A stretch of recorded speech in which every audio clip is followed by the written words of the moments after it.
Hi, welcome to this part of Piano Basics. At this point, we know about scales and chords. So what we're going to do in this part is combine the two. Knowing the notes that we have in a scale, we will know the chords that will be in that scale.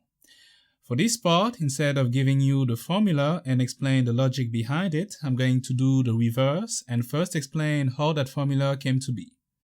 So let's take the C major scale. The notes of that scale are C, D, E, F, G, A, and B. And then it repeats. From each note that there is in a scale, we can build a chord based upon it. So we're going to have a C chord, a D chord, an E chord, and so on and so forth. What we need to know is whether the chord is major, minor, or diminished. As we learned in the previous part, we can recreate all the type of chords from the major chord. So if the major chord don't fit in the scale, we're going to change it in a minor chord or a diminished chord. So let's create a chord on the first note in the scale. The C. C is our root note, and from that we need the major third, 2 whole steps above the root. 1, 2, we get E, and up from the major third, up by 1 whole step and 1 half step, we have the 5th. So for the C major triad, we have C, E, and G. And those 3 notes are in the C major scale. So we know that the C chord in the C major scale is major. Let's do the same for the following note. We have D. Create a major chord. D is the root, F sharp is the major third, and A is the 5th. D is in the C major scale, F sharp is not in the C major scale, and A is. Since F sharp is not in the scale, we know that D major is not in the C major scale. Now let's try D minor. Take down the third by a half step, and you have F. So D, F, and A. So that's D minor. D is in the scale, F also is in the scale, and A is in the scale. So now we know that D is a minor chord in the C major scale. Let's continue. We have E. Let's create E major. E is the root, G sharp the major third, and B the 5th. E and B are both in the C major scale, but G sharp isn't. So let's try the minor. The minor third, G is in the scale of C. So E in C major has to be minor. Next up, we have F. F major. We have F, A, and C. All those notes are in the C major scale. So F in C is major. Moving up, we have G, G major, G, B, and D. Also here, all the notes are in the C major scale, so G is major in C. Still going up, we have A. Let's create A major. We have A, C sharp, and E. A is in the scale, C sharp is not, and E is in the scale. So let's try the minor. Now C, the minor third, is in the scale. So we know that A in C has to be minor.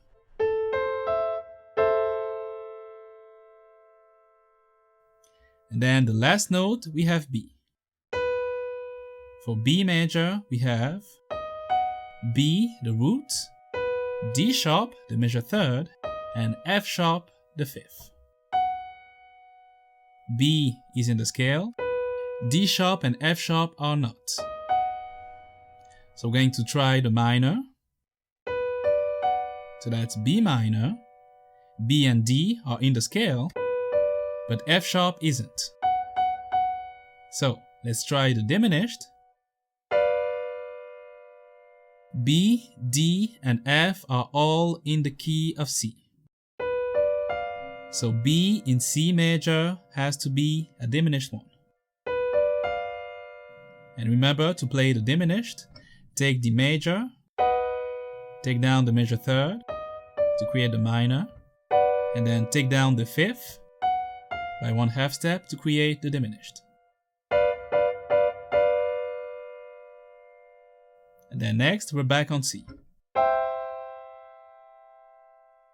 So now we know that C is major, D is minor, E is minor, F is major, G is major, A is minor, and the last one, B, is a diminished chord.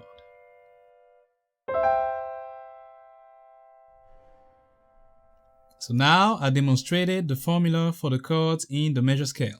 We have major, minor, minor, major, major, minor, and diminished. Now we're going to quickly talk about the number system. Very simply put, we're going to assign a number to the notes in the scale. For example, in C major scale, the first note is C, so C is the 1.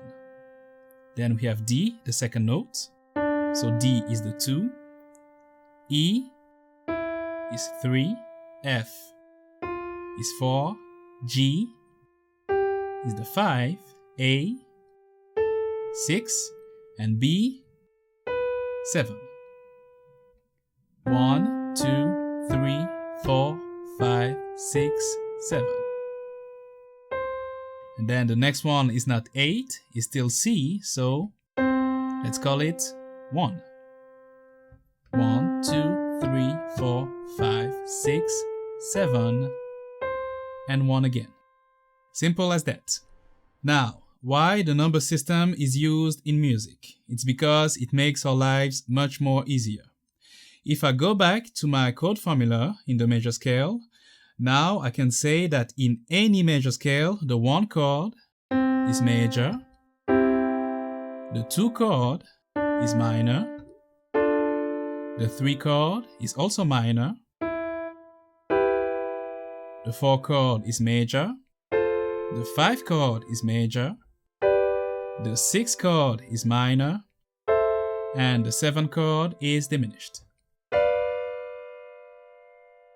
Knowing that, if we were to play a song in the key of C that goes like this, C, G, A minor, and then F.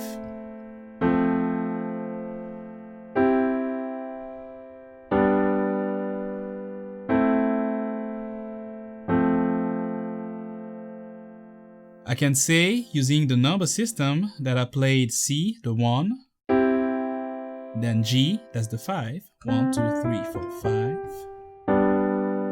A, the 6, and then F, the 4, 1, 2, 3, 4. Now, let's imagine that the singer you're playing with wants to move up to the key of D. You will no longer be playing C, G, A, and F, since those chords are in the key of C. But using the number system, you know that you're playing a 1, 5, 6, and 4 chord progression. So what you can do is translate the number system in the key of D, the key of D major. You have to play the 1, that's D, and you know that the 1 is major. So you're going to play a D major. Then you have to play the 5. 1, 2, 3, 4, 5, that's A. And you know from the formula that the 5 chord is major. So play A major. Then you have the 6. 1, 2, 3, 4, 5, 6. That's B. And in the formula, the 6th chord is a minor, so play B minor. And finally, we have 4. 1, 2, 3, 4. We have G. And we know that the 4 chord is always major. So we have this: D major, A major, B minor, and G major.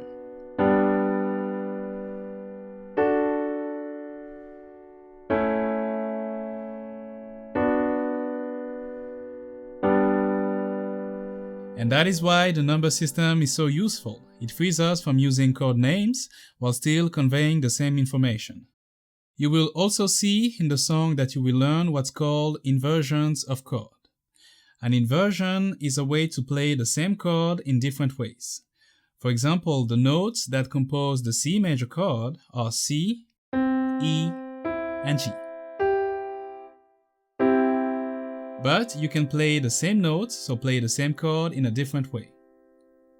If I take the root note here and play it up here, for example, I'm still playing C, E, and G. So that's a C major chord, but now E is at the bottom. And by doing that,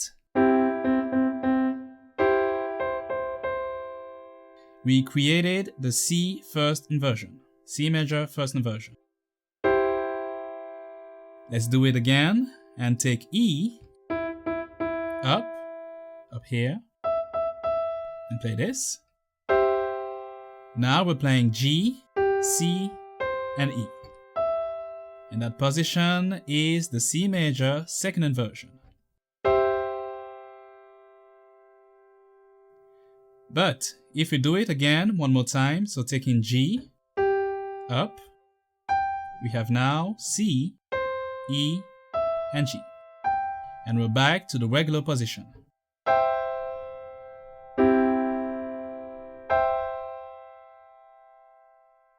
So in a triad chord, in a chord that only has 3 notes, you can only create 2 inversions. Now let's play the same progression we had earlier and use inversions. So we had C, G, A minor, and F. 1, 5, 6, 4. Using inversions, we can play the same progression like this.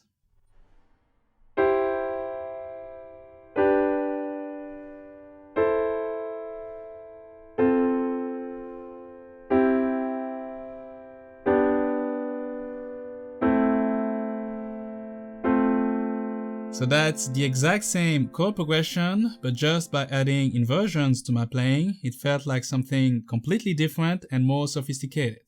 And that's the power of inversions. Okay, now before you can start to play the songs that you want, we still have to learn about the left. What you will be doing on the left is basically supporting the right when playing chords. There's 3 basic positions that we're going to use. For the first one, we're going to play 1 note on the left, and that note will be the root of the chord that we play on the right hand. So if I play C, I have the root, the 3rd, and the 5th. And what I'm going to do on my left is simply replay the root note. So C, played on my left. First position. For the second position, I'm going to add the 5th to my left. So the 5th, root, 3rd, and 5th. The 5th is G, so I'm going to add G on my left. And that's the second position. It adds a little more thickness to the chord. For the third position, I'm going to replay again the roots. Root, fifth, and root again.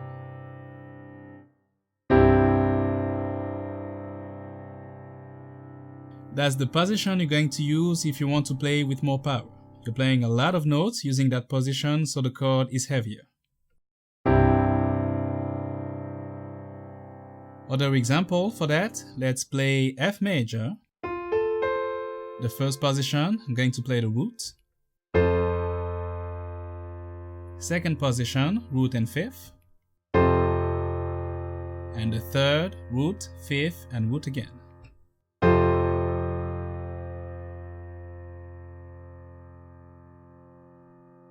Now let's play our chord progression C, G, A minor, and F, only using the second position on the left. We have this.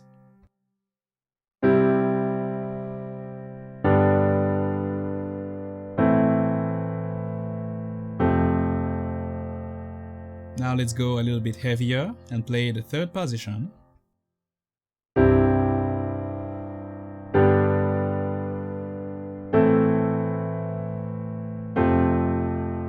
And as you can see, I also used inversions on my right hand.